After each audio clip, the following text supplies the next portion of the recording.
Պարոն Արշակյան, դուք ինչպես եք մեկնաբանում Թուրքիայի արտգործնախարար Հական Ֆիդանի հայտարարությունը նրա հետ կապված, որ Նիկոլ Փաշինյանը բարձր ռեյտինգ ունի եւ նշում է, որ աջակցում էին այն կառուցողական դերակատարությանը, որ Փաշինյանը ունի այս հարցում նկատի ունենալով Թուրքիայի Ադրբեջանի հետ հարաբերությունների կարգավորումը, Հայաստանում ընդդիմությունը դաշնակցականները ասացին, այ տեսեք, Հական Ֆիդանը միջամտում է Հայաստանի ներքաղաքական գործերին եւ աջակցում են առաջիկա ընտրություններին Նիկոլ Փաշինյանին։ Արդյոք թուրք արտգործնախարարի հայտարարության ենթատեքստը դա էր։ Առաջինը, որ մենք հատուկ բան ունենք տիրաժի ենթարկելու արտասահմանում, ոչ միայն բարեկամ երկրներում մեր մասին ասված կարծիքները, այլ նաև ոչ բարեկամների կարծիքները։ Ընդհանրապես դա առաջի էջի կամ առաջի հարց չի մեր օրակարգում, բայց քանի որ հարցրել եք, պատասխանեմ։ Ես էլ տիրաժավորող դառնամ։ Նախ եւ առաջ այսօր Հայաստանի Հանրապետության իշխանությունը եւ Թուրքիայի իշխանությունները գործընկերներ են։ Լուրջ քայլեր են անում, իրար ընթառաջ են գնում։ Այսինքն բնական է, որ նա պետք է դրական կարծիք ունենա Հայաստանի Հանրապետության իշխանության մասին։ Հակառակ դեպքում դա նշանակում է սահմանները փակել, կրակել, տանկեր, ավիացիա եւ այլն։ Այսինքն եթե դա չի, եթե մենք հակամարտության մեջ չենք, ուրեմն հարկավոր է դրական կարծիք դրական կարծիք տիրաժավորել։ Առաջինը դա։ Երկրորդը իսկ Հայաստանի ներքին գործերին ով չի միջամտում։ Կա որևէ երկիր իրենից մի բան ներկայացնող, որ չի միջամտում մեր ներքին գործերին։ Հայաստանը այդ իմաստով թափանցիկ պետություն է։ Թափանցիկ է։ Ես կարծում եմ, որ այդ առանձին հարց է։ Մենք ինչ պետք է անենք, որպեսզի ոչ բարեկամ, առնվազն այդպես ասեմ, ոչ բարեկամ երկրները մեր ներքին գործերին չմիջամտեն։ Միջամտելով ես կարծում եմ, օրինակ այս դեպքում, եթե միջամտել են, հարկավոր է խրախուսել։ Նախընտրական կամպանիան սկսվում է։ Խրախուսել, դա հակագովազդ է։ Բայց աջակցում է Թուրքիան Նիկոլ Փաշինյանին։ Ո՞նց կարող է աջակցել, նրանց ինչին է պետք, նրանք հիմա գիտեք ինչ հոգսեր ունեն։ Իրանում 20 քանի միլիոն Դե ըստ ընդդիմության, քանի որ Նիկոլ Փաշինյանը կատարում է թուրք-ադրբեջանական կողմի բոլոր ցանկությունները։ Ոնց կարող է այդպես բան, ինչ եք այդպես բան ասում։ Ոնց եք այդպես հարց տալիս, ոնց կարող է Նիկոլ Փաշինյանը կամ դուք կամ ես մեր հետևորդները ոնց կարող են։ Դուք չեք լսում ընդդիմադիրների ելույթները, հայտարարությունները, իրենք են ասում, իրենց եմ ցիտում։ Հա, դուք իրենց եք ում։ Դե էլ հենց կոչվում է ընդդիմություն էլի։ Դե ընդդիմություն է, նրանք պետք է նաև որոշ բաներ էլ հավելացնեն իրենց կողմից կամ իրենց ցանկությունը վերագրել ուրիշի։ Դե դա էլ ընդդիմություն է եւ բնական եմ համարում, որ ընդդիմությունը օգտագործում է իր ձեռքի տակ եղած բոլոր հնարավորությունները։ Ես ինքս իմ նկատմամբ, երբ որ իմ մասին խոսում են, ես դա հանգիստ եմ ընդունում։ Նույնիսկ տեսեք դատի չեմ տվել ոչ ոքի, մինչև հիմա։ Ընդհանրապես գտնում եմ, որ դա կամ կոնվենցիոն բան է, պայքարի ձև է, կամ էլ դա իր մակարդակն է, ինքը հենց դա է։ Եթե օրինակ հայհոյում են, ինձ հայհոյում են, բավական անպարկեշտ ձևով, ես առաջարկում են իմ մտերիմները, մեր ցավը։ Բայց ամեն դեպքում Ֆիդանը չի թաքցնում, որ կուզեն Նիկոլ Փաշինյանին էլի տեսնել Հայաստանի ներկայ։ Գործընկեր են ուզում, չէ, Նիկոլ Փաշինյանին չդարձնենք հիմա մենք թիրախավորենք, որովհետև նրանք ուզում են Հայաստանում ունենալ գործընկեր։ Ես այդպես եմ կարծում։ Մենք ուզում ենք ունենալ Թուրքիայում գործընկեր, որի հետ կարող ենք բանակցել, քննարկել ջրի, օդի, տրանսպորտի, խաղաղության եւ լարվածության հարցերը, այսինքն ես կարծում եմ, որ մենք պարտավոր ենք մեր հարևանների, ոչ միայն հարևանների հետ լինել գործընկերային հարաբերությունների մեջ։ Շատ բնական է, որ Ֆիդանը ուզում է այստեղ ունենալ Թուրքիան։ Անունները հանենք։ Թուրքիան ուզում է այստեղ ունենալ գործընկեր։ ապահովի իր սահմանները, ապահովի իր շահերը։ Բնական չէ, որ Գործընկեր, Թուրքիան որը շահ ունի։ ցեղասպանության հարցը առաջնային չի համարում, կնիքի վրայից Արարատն է հանում, գուցե զինանշանի վրայից էլ հանեն։ Գիտեք ինչ կա, հենց որ մենք Այդպիսի գործընկեր է առաջնային համարենք եւ օրակարգային համարենք Թուրքիայի լուծարումը, թուրքական պետության լուծարումը, մենք այդ ժամանակ ուրիշ լեզվով կխոսենք եւ ընդհանրապես մեր այրուձին Անկարայում պետք է լինի։ Հենց որ մենք խոսում ենք դրա մասին, տարածքային պահանջատիրության մասին, վրեժխնդրության մասին, արդարության մասին, մենք պետք է իմանանք, որ մենք լուծարում ենք թուրքական պետությունը։ Ես հույս ունեմ, որ ինչ որ ժամանակ դա կլինի։ Մի անգամ եղել է։ Առաջին համաշխարհային պատերազմի ժամանակ Օսմանյան կայսրությունը լուծարվեց։ Մենք դրանից չկարողացանք օգտվել։ Մենք չկարողացանք դրանից օգտվել։ Դա լավ չէր։ Հենց որ մի անգամ էլ լինի, մենք արդեն կհիշենք եւ գենոցիդը, եւ ջարդը, եւ եղեռնը, եւ գույքը, եւ ամեն ինչ կհիշենք, կհիշեցնենք, դատի կտանք, ինչքան որ հնարավոր է գործը կշահենք։ Հիմա մենք հնարավորություն ունենք թուրքական պետությունը լուծարելու, չունենք։ Ես գիտեմ, որ չունենք, օրինակ ես ինքս պատրաստ չեմ իմ կյանքը զոհաբերելու իմ երեխաներին, ձեզ նույնիսկ ես չեմ առաջարկի զոհաբերվել։ Բայց հիմա արժանապատիվ բանակցությունների համար որևէ պետություն ցանկանում լուծարել միայն ակնկալիքն չի, որ արժանապատիվ բանակցություններ լինեն եւ արժանապատիվ համագործակցություն։ Արժանապատիվ հենց որ ասում ենք, մենք ասում ենք լուծարվեք։ Հենց արժանապատվության մենք պարտված կողմն ենք, մենք լքված կողմն ենք մեր դաշնակիցների կողմից պատերազմի ժամանակ, երբ որ մենք պատերազմի մեջ ենք եղել Թուրքիայի Հանրապետության հետ, մեր դաշնակիցները մեզ լքել են, մեր բարեկամները մեզ դավաճանել են։ Հիմա մենք չենք կարող դա թարմացնել, ժամանակը չի, հարմար պահը չի, ես իմ մտքում դա պահում եմ։ Պարոն Արչակյան, Վաշինգտոնում ինչ տեղի ունեցավ Միրզոյան Ռուբիո հանդիպման ժամանակ, ինչ որոշվեց, ինչ կարևոր որոշում կայացվեց ըստ ձեզ, բացի այն ինչը հայտնի է քաղաքական առումով։ Բայց այն թղթերը շատ կարևոր էին։ Թղթերին կանդրադառնանք։ Հա, նրանք շատ կարևոր էին, այնտեղ մարդիկ կան, մասնագետներ կան, որ հաշվել են քանի անգամ է անկախություն բառը օգտագործվել, քանի անգամ 13։ Հա, լավ թիվ չի։ Անգլոսաքսոնները չեն սիրում այդ թիվը։ Նույնիսկ լիֆտի վրա չկա 13, գիտեք, չէ 12 հետո 14։ 13։ Բայց ես կարծում եմ, որ մի առաջի հարցը, որի մասին որ մենք խոսում էինք, այդ դրա մասին է եղել խոսակցությունը, որ մեզ չեն ասում։ Մենք կռահում ենք, որ Ամերիկայի Միացյալ Նահանգները այդ թուղթը ստորագրելու ժամանակ ասել է, որ մենք ձեր կողքին ենք։ Մենք Հայաստանը, Ամերիկայի Միացյալ Նահանգները, Ջոն Քենեդին մի անգամ ասել է, շատերին է դա դուր գալիս, ասել է, ես բերլինցի եմ։ Այն 60-ական թվականների ժամանակ, երբ որ շրջափակեցին Բերլինը, սովետները, Ջոն Քենեդին գնաց Բերլին, ասեց, ես բերլինցի եմ։ Այսինքն Ամերիկայի Միացյալ Նահանգները ապահովում են Բերլինի անվտանգությունը։ Ես կարծում եմ, որ այդ բոլորը Հիմա Թրամփը ասել է, որ ինքը հայաստանցի է։ Այդ թղթերը դրա մասին են։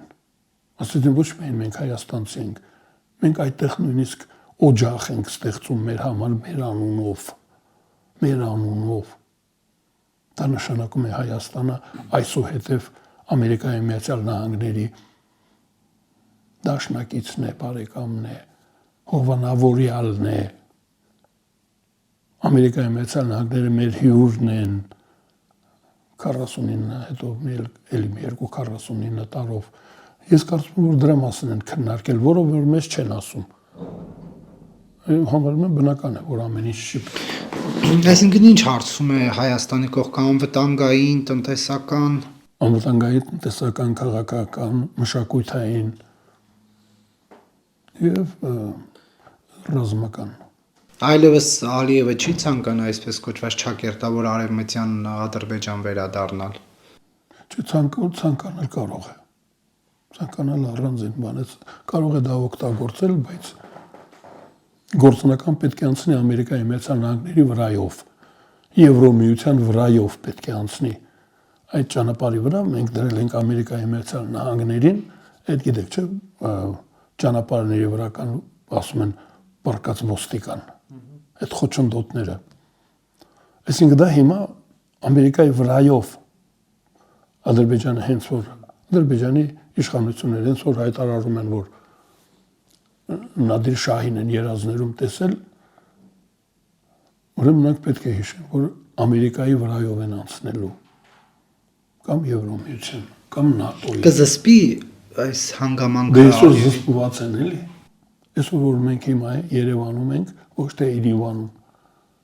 որ Զանգիբասարում չենք, այլ Մասիսում ենք, Մասյոց, ոտնյա, ոնց է։ Մասյացոտն։ Մասնյաց ոտնյա։ Եկեղեցի ունենք, համայնք ունենք, դա նշանակում է, որ արդեն զսպված է։ Իմիջիալոց հետաքրքիր է, բանում կա։ Եթե դուրս է եկել, ոչ հայկական բանում, որ Տրամպի ու Ալիևի հանդիպի ժամանակ Տրամպն ասում է, ինչի կանգ առար, հաղթում է իր, ինչի կանգ առար։ Ասում է, ես օրինակ չի կանգնի, ես որ հաղթեի կգնայի առաջ։ Ալիևն ասում է, չէ, ես գիտեմ, որ չի կարելի։ Հետաքրքիր է, դա մեջբերումներ են անում, որ Ալիևը գիտի, որ չի կարելի։ Դրանցից այդ չի կարելի պատճառներից մեկը հենց Ամերիկայի Միացյալ Նահանգների այդ ցանկությունն է, որ այստեղ լինի հայկական պետություն։ Իմիջիալոց բոլորովին վերջերս, երբ որ կոչ էին անում Ամերիկայի քաղաքացիներին հեռանալ Իրանից, ասում են անվտանգ է մեղրիով հեռանալը։ Այսինքն մենք արդեն գործառույթ ունենք, հենց այսքանի օրն է տեղ ունեցել խիստ անհրաժեշտ եւ բավարար կարգավիճակ ունենք մենք։ Մենք կարևոր գործառույթ ունենք տարածաշրջանում, դա Ալիևը անունները չասենք, դա Ադրբեջանը հասկանում է ու իրեն զսպում է։ Իսկ հայտարարությունը այդ ռոպագանդան նրանց այստեղ մենք որ բազմացնում ենք, շատ բան են ասում, մենք էլ ենք շատ բան ասում։ Բա մեր ասածները, որ նրանց մոտ կարծում եմ, որ անում են։ Նրանք էլ են անում։ Այսինքն Թրամփը չեղավ, անվտանգության երաշխիքը չի լինելու, Ալիևը էլի ագրեսիվ գործելավոճի անցնելու։ Տրամփը չեղավ, չէ, այդպես ասենք, Հայաստանի Հանրապետության գործառույթը ֆունկցիան այս տարածաշրջանում դա վաղուց, շատ վաղուց, արդեն 2000 տարի է գրավոր մագաղաթի եւ քարերի վրա գրված են։ Արևմուտքը մեզ ուզում է տեսնել այստեղ, ուզում է ունենալ դաշնակից, քաղաքակրթական նաև։ Այսինքն 2000 տարուց ավել է։ Ես անդադ չկրկնեմ, օրինակ խաչակրաց արշավանքների ժամանակ կարևոր ֆունկցիա, կարևոր գործառույթ են ունեցել հայերը։ Հենց հիմա այսօր էլ մենք գործառույթ ունենք, դրա համար էլ կա հայկական պետությունը։ Այսինքն մենք չպետք է կորցնենք մեր ֆունկցիան։ Գործ անում ենք մենք քաղաքակրթության համար, թե չէ։ Եթե մենք գործ ենք անում քաղաքակրթության համար, ես այնց շատ բան եմ ասում, էլի երկրային եմ ասում, գործ կա, մենք անվտանգ կլինենք։ Հենց որ մենք գործառույթ չունեցանք, մենք խոցելի ենք դառնում։ Ես կարծում եմ, որ չի կարելի այս Անտանտան, Պասկևիչը, Նուկուլոսը, չէ, արևմուտքի համար մենք այսօր կարևոր դաշնակից ենք։ Դրա համար նրանք մեզ կաջակցեն, մեր պետության գոյությունը, այո, կախված է նրանց կամքից։ Իսկ նրանց կամքը առաջանում է փող շահավետության գաղափարից, գործարք։ Եթե Թրամփը չլինի, Ամերիկան շարունակելու է այս Տրամպի անունը քանի որ տալիս ենք, Ամերիկայի Միացյալ Նահանգների նախագահը գործարքի իր ամենասիրած տերմինը քաղաքականության մեջ գործարքն է։ Մենք պետք է գործարքի մեջ լինենք Ամերիկայի Միացյալ Նահանգների հետ փոխշահավետության կանոնով։ Եթե մենք շահ ունենք համագործակցելով Ամերիկայի Միացյալ Նահանգների հետ, ուրեմն պետք է համագործակցենք։ Եթե իրենք ունեն շահ, ուրեմն իրենք պետք է մեզ հետ համագործակցեն։ Փոխշահավետություն։ Եվ 74% ընկերության պատկանելու է Միացյալ Նահանգներին, 26% Հայաստանին։ Սա ինչպես կմեկնաբանեք, արդյոք արդար բաժանում է եղել։ Չէ, իհարկե արդար չի։ Մենք օրինակ ռուսական բազային մենք փող ենք տալիս։ Մեր տարածքում ռուսական բազային մենք փող ենք տալիս։ Մինուս է, այսինքն նրանց ներկայությունը մինուսային է։ Դա կարելի է վերցնել որպես նմուշ։ Թրամփն էլ չէ, որ դա նույնիսկ մի սերժանտ Ամերիկայի Միացյալ Նահանգներում սերժանտներ կան իրենց բանակում։ Եթե մի սերժանտ համազգեստով գա Հայաստան, մենք պետք է նրան փող տանք, որտեղ օրինակ ռուսներին տալիս ենք։ Այրենց դրոշի գինը մենք տալիս ենք, վառելիքի գինը տալիս ենք, ջրի գինը տալիս ենք, գույքահարկը տալիս ենք։ Ես կարծում եմ անարդարացի է։ Ամերիկացիները կարող են եւ նեղանալ, ասում են, ինչ ռուսներին ջրի եք տալիս, մի բան էլ օգնում եք, մեզանից փող եք վերցնում։ 26% են էլ։ 10%-ն էլ 30 բեշ են կարել, էլի։ 30 բեշ չի։ 10% պակաս է։ Ես կարծում եմ, որ անարդարացի է։ Պետք է մենք турք տայինք։ Պետք է այգին ունի ամերիկացին, որ Այսինքն դա էլ պետքա չվերցնենք։ դե խափել ենք ուրեմն, էլի։ Ասում են գործարքի մեջ մենք շահել ենք։ Չէ, բայց դա Հայաստան ինքնիշխան Ես տարածքում ասում եմ, իսկ Գյումրին Հայաստան չի։ Երկաթուղիները Հայաստան չեն, գազամուղը Հայաստան չի։ Հայաստան են, բայց մենք ընդեղ ինչ ենք ստանում։ Ոչինչ, ընդհակառակը տալիս ենք։ Արտոնություններ ենք տալիս։ Ամերիկացիներին մենք հիմա կոպիտ ասած մոլորեցրել ենք։ Որ իմանան ռուսներին ձերի ենք տալի, իրենցից 25-26% փող ենք վերցնում, կարող են եղանան գնան։ Մենք հիմա հայտարարում ենք ամերիկացիները, ովքեր որ հայեր են գիտեն։ Ամերիկայում 1 միլիոն մարդ հայեր են գիտի։ Եվ նրանք հիմա կանեն, չէ, ստեղից ինչքան ստուկաչ ունեինք, գնացել են Ամերիկա։ Բոլորը չէ, մի մասը մնացել է։ Իլյուստրացիա ենք անում, էլի, ասեք Ամերիկային, որ ռուսներին ձերի ենք տվել, ինչ են իրենցից 26% ուզում։ Թող Տրամփը իմանա գլուխ կողա։ Պարոն Արշակյան, սա հաջող գործարք էր Հայաստանի համար։ Իմ կարծիքով շատ հաջող։ Որ Նախ եւ առաջ անվտանգություն։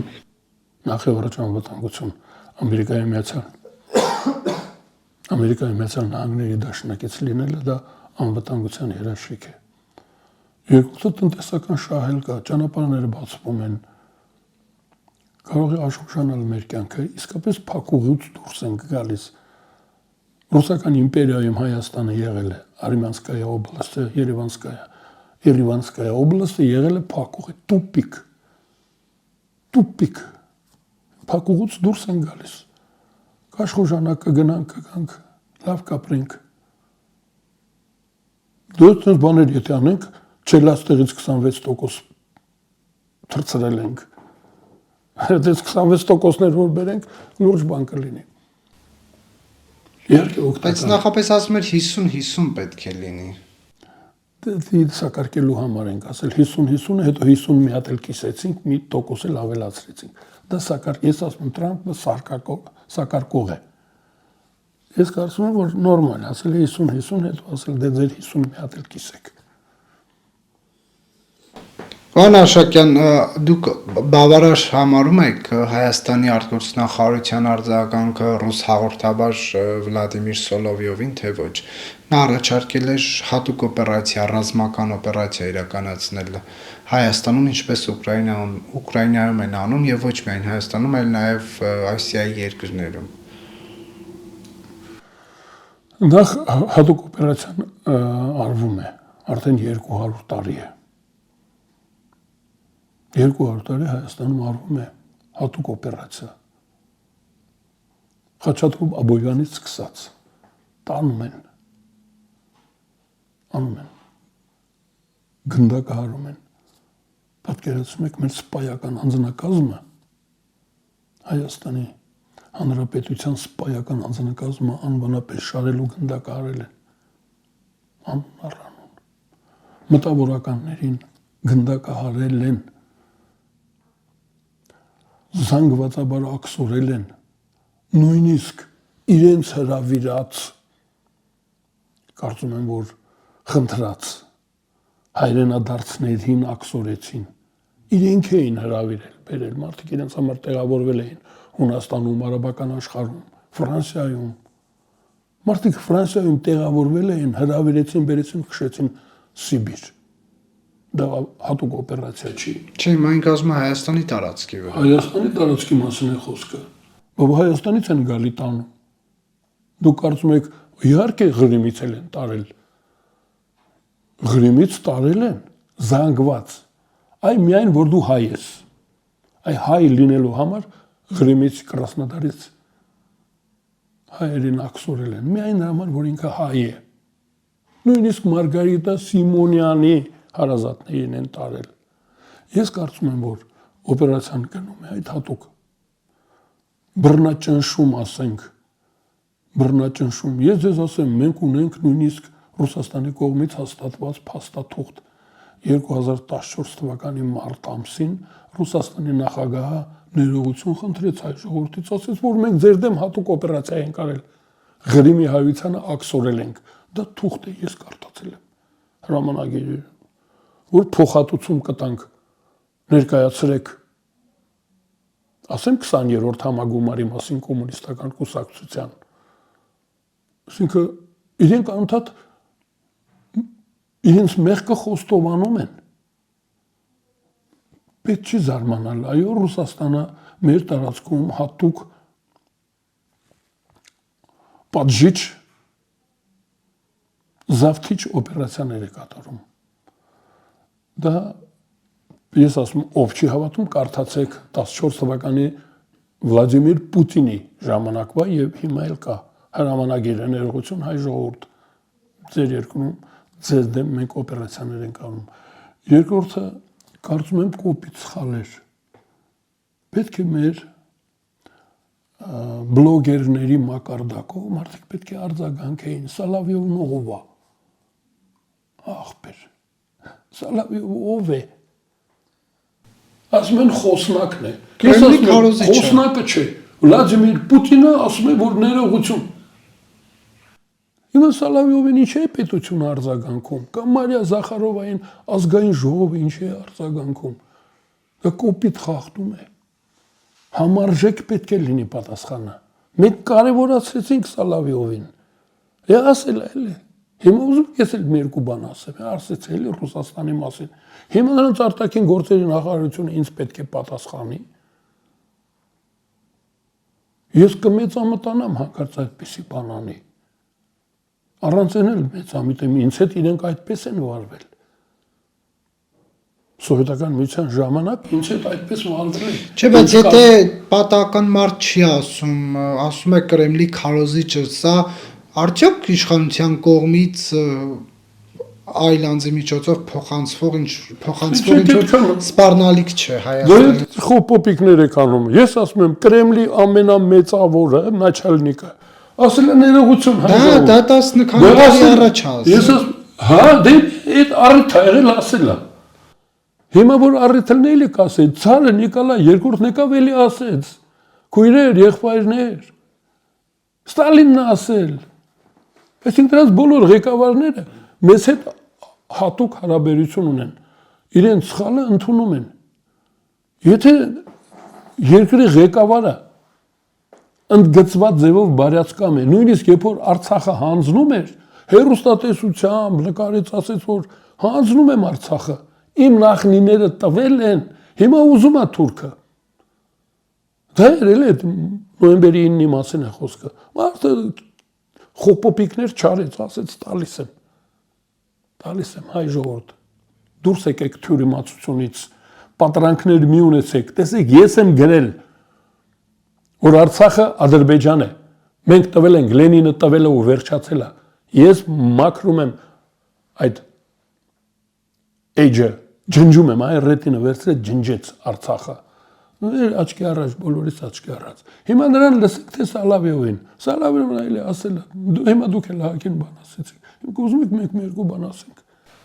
ու արտաքին գործերի Չէ, բարձրապես Սալավիովը մշտապես Ով ասեց, որ ինքը խոսնակն է։ Ռուսաստանի Ֆեդերացիայի նախագահի խոսնակը, դա խոսնակ չէ, խորհրդական է, ընդգծված ձևով թուրքասեր է, թուրքագետ է, թուրքաբան է։ Այսինքն մարդը չի թաքցնում, ասում է, որ գիտեք ինչ, ես առավոտը սալամ ալեյքումով եմ սկսում, ոչ թե դոբրայե ուտրը, կամ բարլուս, չէ, բա ինչ ենք ուզում մենք,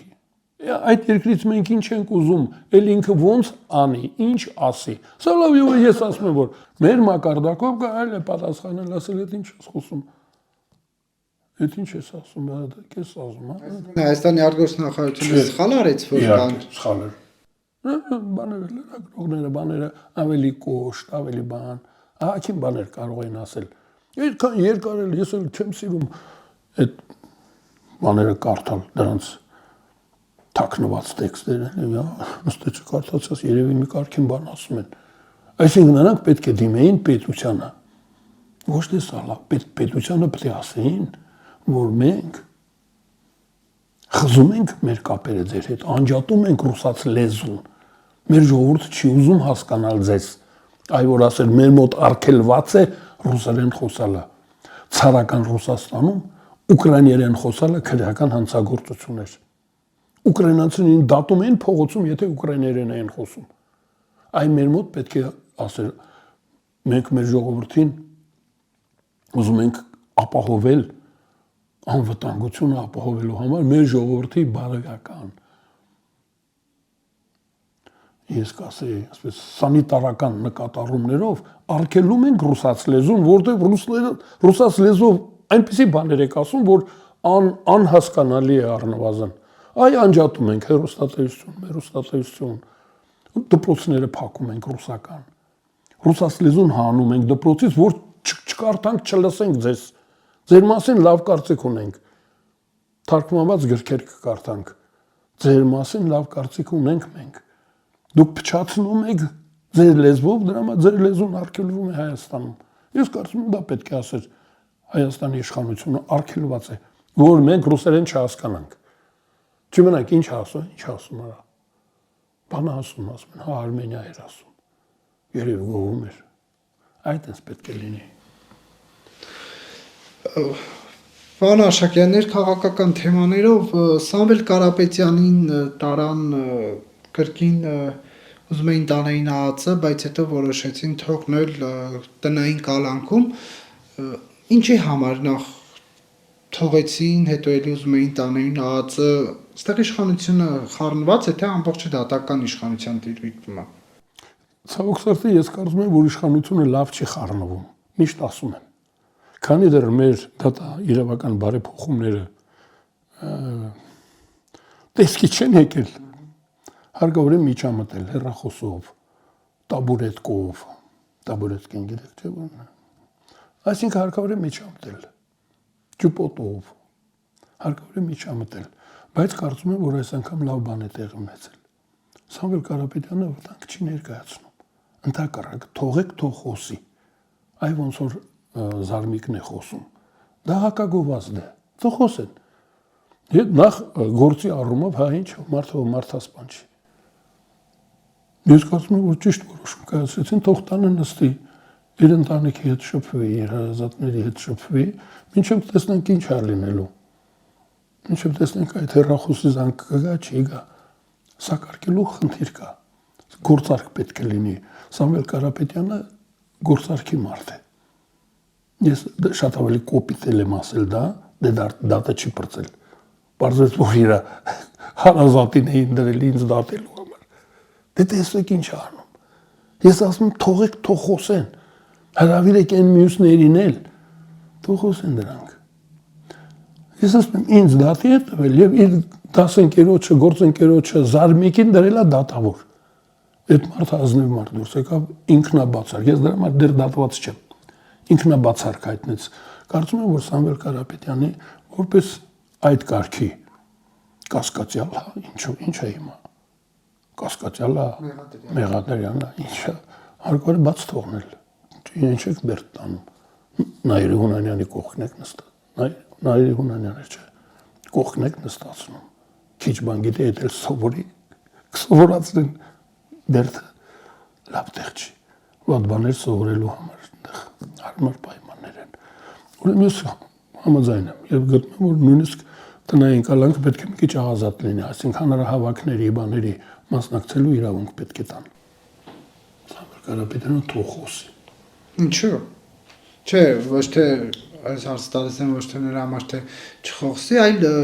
դուք ինչու եք շահագրգռված, որ ինքը խոսի։ Ես ուզում եմ, որ ինքը պարտվի։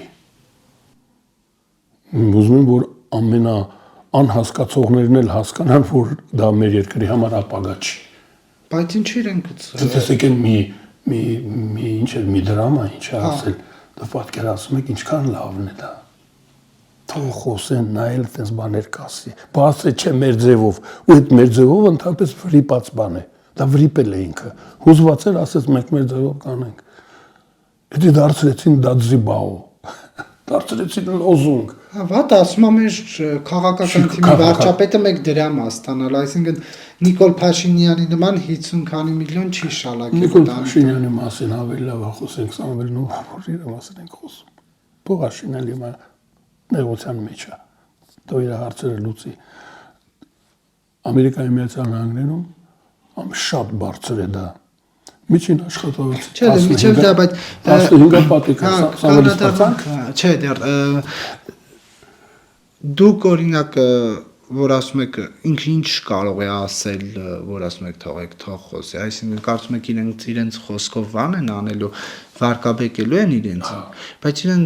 չեք տեսնում որ իրանց այդ հոլովակներում Հայաստանն ուժեղ է Սամվել Կարապետյանի հետ։ Դա է լավ։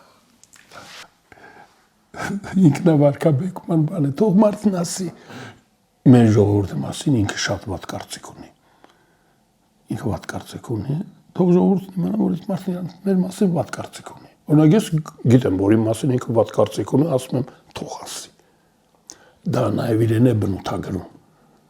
Նա մեզ չի բնութագրում իր ասածով, որ ասում եմ մի դրամով ռոճիկ կստանանք։ Դա ոնց կարելի է մեր ձևով քաղաքականության մեր իսկ ես ասել եմ արդեն եթերում կրկնեմ, իսկ բժշկություն չի անում, օրինակ վիրահատություններ չի անում սրտի իրանց ձևով ոնց այսինքն կացնով ինչով եք անում ձեր ձևով ոնց եք վիրահատություն անելու դրանք ես ասում եմ կզարգանա էլի այդ բանը հակումը զարգացում ունի մեր ձևով քաղաքականություն մեր ձևով կրթություն մեր ձևով առողջապահություն մեր ձևով երկու պար բաբու սկսեն երգել մենք ունենք քաղաքական գործիչներ որ նաև երկում պարում են այլ կգնա, էլի թող գնա։ Ես ասում, նախ մարդասիրական բան։ Բայց հիմա ասում եմ, ռեյտինգը շատ բարձր է Սամվել Կարապետյանի, նրան հազարավոր բաներ են միացել, կամավորներ։ Ինձ որ այդքան փող տան, ես էլ կմիանամ։ Պետք է թող փողը բերի, ես ցույց կտամ ու կասեմ, ըստ գումարի։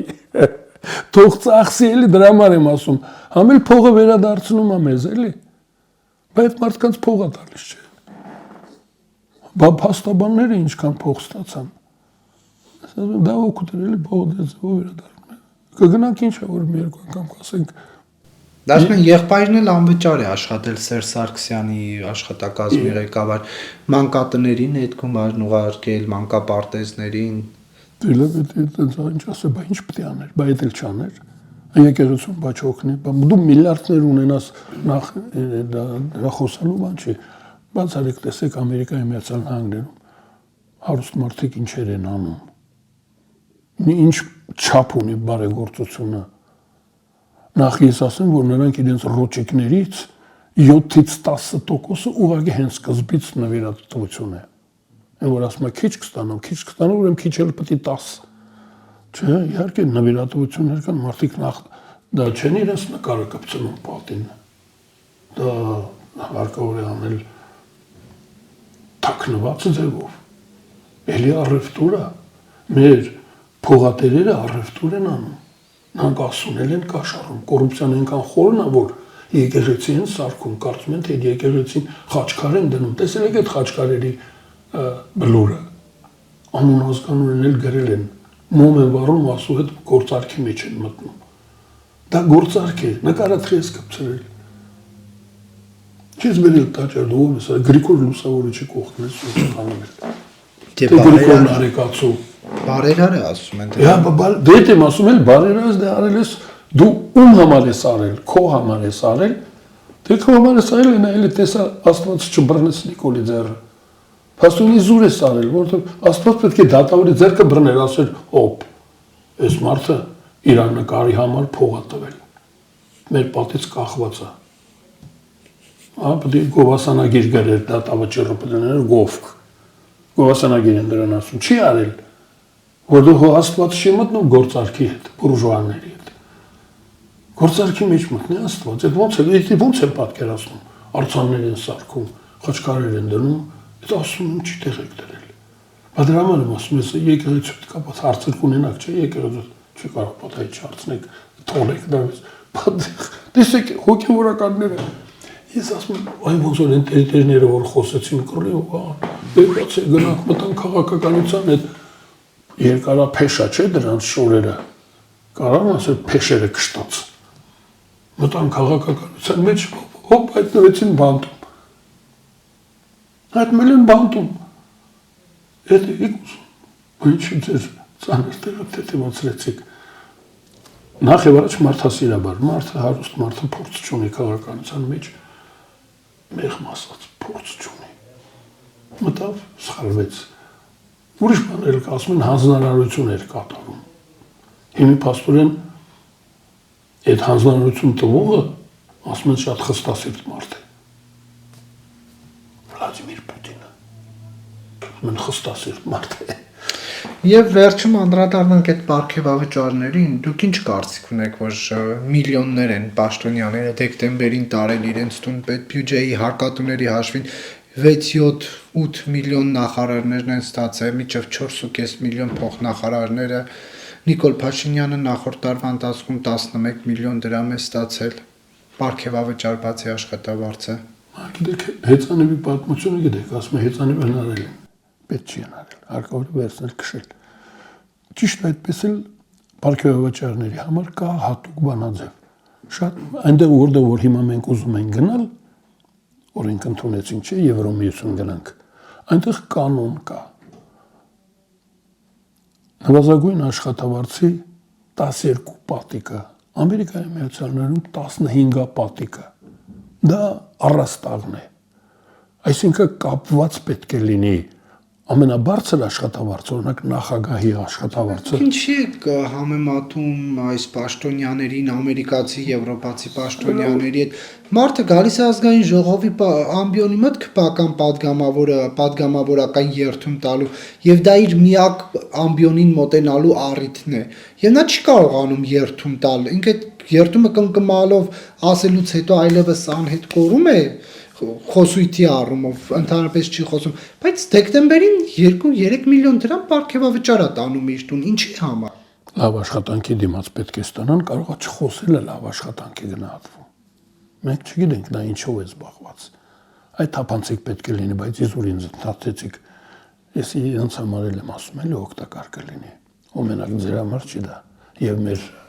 Նիկոլ Փաշինյանն ամբողջ տարին ինչ է արել, դոմպել, շինել, քեռակին սրբազան եւ վերջում պարգևավճար է ստացել։ Տեսեք, ասում եմ, էլի, կարող դա լավ է, որ արվել է։ Դրա համար մենք պետք է չափորոշիչներ ունենանք, իմանանք որն է լավ, որը վատ։ Իմանանք լավ գործ է, օրինակ լռությունը լավ գործ է։ Օրինակ Սամվել Կարապետյանի դեպքում լավ կներ, որ ինքը լռել կամ այն տերտերները, որ հիմա բանտում են։ Եթե նրանք լռեին, Լավ կլներ, խոսելը վտանգավոր է եւ վնաս է, վատ բաներ են ասում։ Դա ես կատակ եմ անում։ Իսկ դա ես ասում եմ ոնց կարելի է անել։ Եթե հաշվել են մարդիկ, մենք որ ուզում ենք գնալ, որպես նմուշ ընդունել ենք, չէ, Եվրոմիություն են գնում, նրանց ստանդարտներին եւ շաբլոններին ենք հետևում։ Նրանց շաբլոնը հետեւյալն է, որպեսզի նվազագույն աշխատավարձը եւ առավելագույն աշխատանքը իրար հետ կապված լինեն։ Եթե դու ուզում ես շատ ստանալ, օրինակ երկրի նախագահն ես, կամ նախարար ես, կամ падգամավոր ես, դու պետք է անպայման ամենացածր աշխատավարձի մասին մտածես, դա բարձրացնես։ Ու եթե նա բարձրացել է 12 անգամ ավել, այսինքն մի տարվա նվազագույն աշխատավարձը դու կարող ես մի ամսում ստանալ, բայց ոչ ավել։ Նույնիսկ հիմա որոշ երկրներում կորպորացիաների ղեկավարներ, որտեղ բազմամիլիոն եվրոներ են ստանում բան, նրանց վրա են հիմա արգելքներ դնում։ Ասում որ ձեր մոտ էլ պետք է չլինի մի հոգի չպետք է ռոճեք ստանա մի քանի միլիոն եվրո։ Դա պետք է կապվի ռոճիկավորների մասին է խոսքը, բիզնեսը չի դա։ Պետք է կապվի նվազագույն աշխատավարձի հետ, ուրեմն պայմանները լավացրեք, նվազագույն աշխատավարձը բարձրացրեք, դրա 12 անգամ ավելացրեք ձերը կստանաք։ Ես ասում եմ դա կանոն է, շաբլոնն է եվրոպական, արևմտյան շաբլոնը դա է։ Ամերիկան 15 պատիկ է ասում, նա բացառիկ բան է։ Հիմա երկրորդը ձեր, որ դուք հատուկ վրդոված հարցը տվեցիք, իհարկե պետք է ասենք բոլորն են լավ աշխատել։ Այս Հայաստանը դրախտ է։ Ես չգիտեմ, այսինքն եթե բոլորը ստանում են, ռուսները լավ են ասում, չի ասում են պագալովնա։ Գլխի մասին, դա գլխով աշխատող մարդիկ են, չէ։ Դրա համար եմ ռուսերեն ասում, գլխով աշխատող մարդիկ պետք է հոնորար ստանան որպես, չէ։ Այ դուք ասում եք, ազգային ժողովի հիմա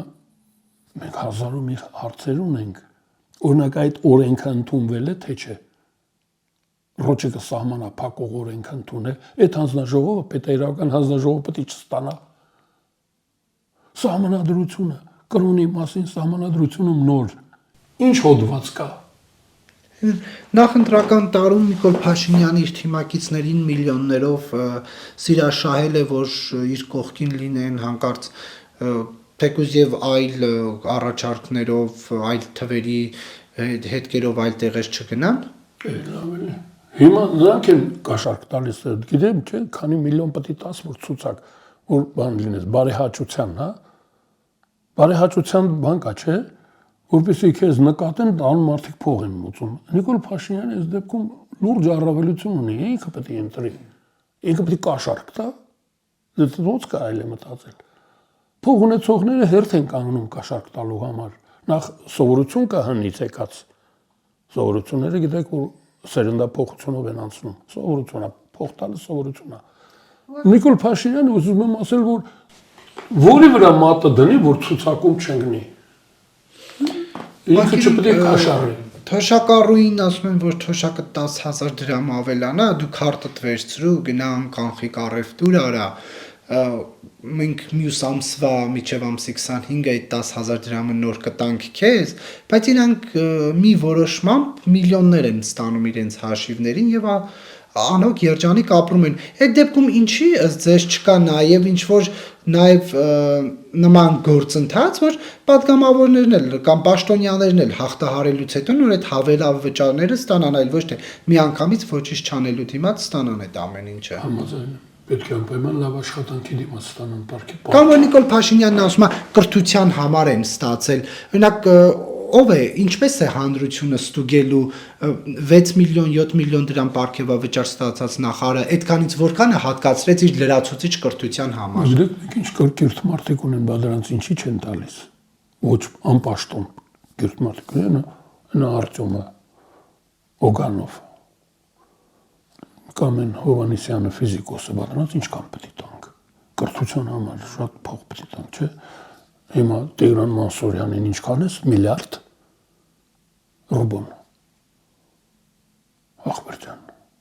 բանախի չեք տալիս։ կրթության համար։ Ես ասում եմ, որ ուրեմն դա կաշառք չեմ համարում, բայց կարող է մի փոքր բան կա, էլի, կարող է հրաժեշտն է։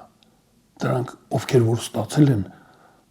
կերակրատաշտակից հեռու են մնալ, վերջում տալիս են ասում առեք գնացեք։ Դրանք չեն։ Դե բայց բոլորին է տվել, իրան էլ հետ է։ Իրան էլ է տվել։ Այո։ Դե իրան հասնում է։ Իրան հասնում է, այդ ասում են կալի եզան մռութը չեն կապում։ Հայ ժողովուրդն ասել։ Եթե ինք այդքան փող է բաժանում, բա ինք իրան չվերցնի, դա գիտեք ինչ կլինի։ Դուք պատկերացնում եք, հիմա մենք այստեղ փող բաժանեինք, դուք այստեղ ինչ որ փող հաշվեիք ու թողեիք գնայիք։ Բայց չի ասի, բա իմ աչքը տեսել է, մի բան տվեք ինձ։ Չէ, դե աշխատանքի դիմաց։ Բայց 3.5 միլիարդ Ես իրան կտայի։ Լուրջ հոնորար։ Այսինքն տեսեք Տրամպի հետ։ Այս 3 միլիարդ դրամանոց խնդիր չկար, որ այդ փողը ուղղեն այդ խնդիրը լուծելու։ Տեսեք, այս պայմանագիրը, մեղրի պայմանագիրը կնքելու համար իրան ես կտայի։ Նա արդեն աշխատավարձ է ստանում։ Չէ, տեսեք, ասում եմ, որպես հոնորար։ Դե մենք շատ ենք չարչարվել, օրինակ նոյեմբերի 9-ը, օրինակ էդի Տուգանայինը, նոյեմբերի 9-ին այդ խիստ օրագրեցիր, ոչ եղավ, ձախողվեց, չէ, բայց օգոստոսի 8-ի պայմանագրի համար ես համաձայն եմ, որ 3 միլիարդ 3-8 կարելի 8 միլիարդ էլ տալ, որտեղ դա շատ կարևոր բան է։ Դե դուք բան է։ մի դժգոհ եք, որ ձեր թոշակը ցածր է եւ մյուս Ով ասաց, թոշակը։ որ ես դժգոհում եմ։ Ես չեմ դժգոհում։ Ես չեմ դժգոհում, ասում եմ, այ 12-ա պատիկը։ Ես բանաձև եմ առաջարկում, չեք թողում, 3 անգամ ընդհատեցիք։ Ես ասում եմ, ինչքան որ ստանում է Հայաստանում ամենաբարձր աշխատավարձ ստացողը, դե չգիտեմ ով է, վարչապետն է։ Նախագահը 12 բաժանում ենք 12-ի ինձ թոշակ։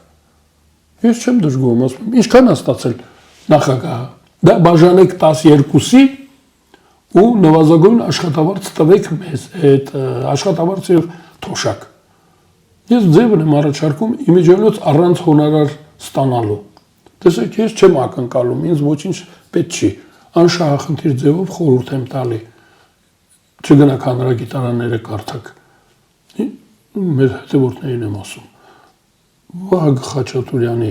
աշխատավարձի 12 պատիկը պակաս մինուս ստանանք որպես նվազագույն թոշակ։ Շնորհակալություն, պարոն Աշոտյան, Շնորհակալ եմ։ հարցազրույցի համար։